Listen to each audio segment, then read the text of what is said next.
The people of the state of Washington are fed up and tired of new taxes and fees, and I agree with them 100%. The document recording fee is the highest in the nation already, and we don't need another tax or fee added to it. I'm in favor of cutting the document recording fee because of lack of results, but we all know that that won't happen here in Olympia. This bill takes the current document recording fee, more specifically the $183 portion, and redistributes it in a more fair and equitable way by creating a new slice of pizza to help those families and seniors who are struggling the most with the threat of losing their place of residence. Most of the money in this document recording fee goes to the homeless programs and projects according to the data, and it continues to get worse. This bill helps taxpayers, the families, our seniors, and those who are close to being homeless, and keeps them in their homes. It is so much cheaper and more cost-effective to keep those who are struggling in their current home instead of losing their home and add to the growing number of homeless each and every year.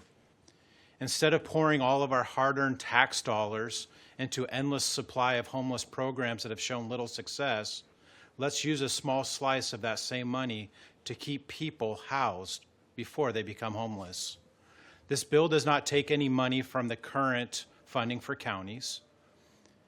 However, instead of putting all of our hard-earned money into one basket or programs, it helps save taxpayers millions of dollars before they become unhoused. This committee a few weeks ago passed rent control as a way to attempt to keep people housed. Many of us know that rent control doesn't work.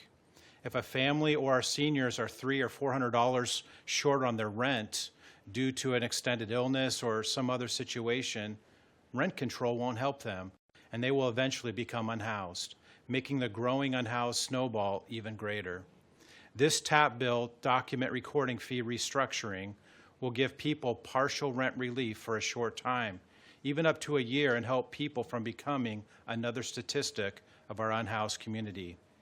I still believe excessive fees and taxation are adding to the homeless snowball, and tax and fee relief is the best choice. However, since tax relief does not look to be one of the solutions, I strongly consider a restructure of the current fees to help so many more families and seniors before they become just another homeless statistic. Lastly, I want to share a brief personal story about when I was a young child that I don't share very often. When my parents divorced, my mom, who served in the Marines, had to move out of our home to a duplex. As a single mom with 3 kids, she had that Marine spirit and did her best to provide for her family and to pay the rent with 3 small kids under 10. Unfortunately, she could not always keep up with the rent. After several years of getting behind on the rent, we lost our place to live. Luckily, we were able to get into low-income housing and into the system through the Everett Housing Authority. I lived in low-income housing from 6th grade until 12th grade. Today, when you call 211 for a situation similar to ours in Snohomish County, it's my understanding you have to wait at least 8 years. Had this program been in place, we probably could have stayed in our duplex and potentially stayed out of the system. With that, I'm happy to take some questions.